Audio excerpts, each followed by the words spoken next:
এই যে ছবিটা দেখতেছেন এর সাথে কি আপনি পরিচিত? অবশ্যই পরিচিত, কারণ বর্তমানে এটা নিয়ে আলোচনা সমালোচনা সবকিছু হইতেছে। এটা দেখে আমি মনে করেন চিন্তা করলাম যে কিছু কথা বলার দরকার আছে। ঠিক আছে, আসলে কুকুরের পেটে থেকে বলে কুকুর হওয়া যায়, ছাগলের পেটের থেকে বলে ছাগল হওয়া যায়, গরুর পেটের থেকে বলে গরু হওয়া যায়। কিন্তু ভাইয়া মানুষের পেটের থেকে পড়লে মানুষ হওয়া যায় না, সেটাকে মানুষ করতে হয়। ঠিক আছে, আমরা মানুষ জাতি যে কোথায় চলে গেছি এটা মনে করেন যে ভাষায় প্রকাশ করার মতো না, যে আমরা কোথায় চলে গেছি মানুষ জাতি। ঠিক আছে, একটা কুকুর তার একটা পাও ভাঙা, সেটাকে মানুষ ঠেলে দিছে কুমিরের সামনে। ঠিক আছে, কুমির সেটা খাইতেছে, আর আমাদের কিছু মস্তিষ্ক জ্ঞান মানুষ আমরা সেটা দাঁড়াই দাঁড়াই দেখতেছি। ঠিক আছে, আমরা সেটাকে দাঁড়াই দাঁড়াই দেখতেছি যে কুমির কিভাবে একটা কুকুরকে খায়। একটা বোবা প্রাণীর উপরে একটা বুঝদার একটা জ্ঞানহীন মানুষ কিভাবে জুলুম করতেছে। না, এটা শোনার মতো শুনছি এই কুকুরটাকে অনেকে কামড় দিয়েছে, এই করতে সেই করছে, সবকিছু মানলাম, কুকুরের অপরাধ আছে, সে করছে বা করতে পারে। ঠিক আছে, তাকে ধৈর্য তোমরা মনে করেন দূরে এক জায়গায় রাইখে আসো বা তাকে শিকল দিয়ে বাইন্ধে রাখো। তো সেটাকে মাজারে মনে করেন যে আমরা কুমিরের সামনে এটা খাইতেছে, এটা মানুষ দেখতেছে, ভিডিও করতেছে।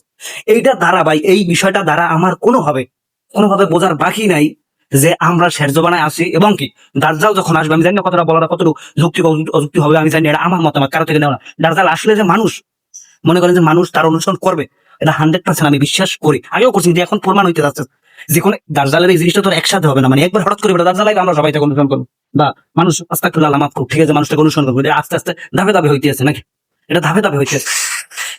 এবার এই মাজারে যাইয়া মানুষ এই কুমিরের মনে করেন যে ছুইয়া তার বিয়ে হয় না, সেইটার দোয়া করে, তার সন্তান হয় না, হ্যাঁ, তার জন্য দোয়া করে, তো এই করে সেই করে। আমি বুঝলাম না ভাই, না এই বাজারে করে মানুষ এগুলো করে ভাই, আপনি খোঁজখবর নিয়ে দেখেন, জানবেন যে এই কুমির ছুইয়া, ঠিক আছে, মানুষ নাকি তার সন্তান হয় না, জন্য দোয়া করে, বিয়ে হয় না, বিদেশ যেতে পারে না, টাকা পয়সা নাই, অভাব অনটন, ঋণ টিন, এই সব কিছু করে মানুষ এখানে। মানে আমরা কতটা জ্ঞানহীন আপনি ভাবেন।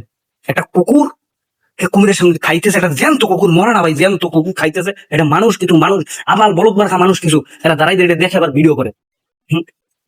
এদের প্রত্যেককে ধরে আইনের আওতায় দেওয়া উচিত।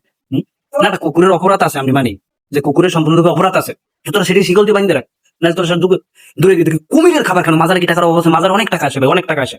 ঠিক আছে, সেখান থেকে তোরা মনে করে যে মাংস কেন, গরু জবাই হয়, গরুর মাংস আনি, তখন এতই খাওয়ানি খিদে থাকে, এতই কিছু থাকে। আবার দেখছি অনেক সময় এই কুকুর মানে এই কুমিরের সামনে জ্যান্ত মুরগি ছেড়ে দেয়, এটা খায়, এটা মানুষ দেখে দেখে কইতেছে আমার এতে আশা পূরণ হইবে। এটা যে কি পরিমাণ শিরিক ভাই, এটা না আমরা কল্পনা করতেছি না, কল্পনা করতে পারতেছি এটা কি পরিমাণ শিরিক আমরা করতেছি।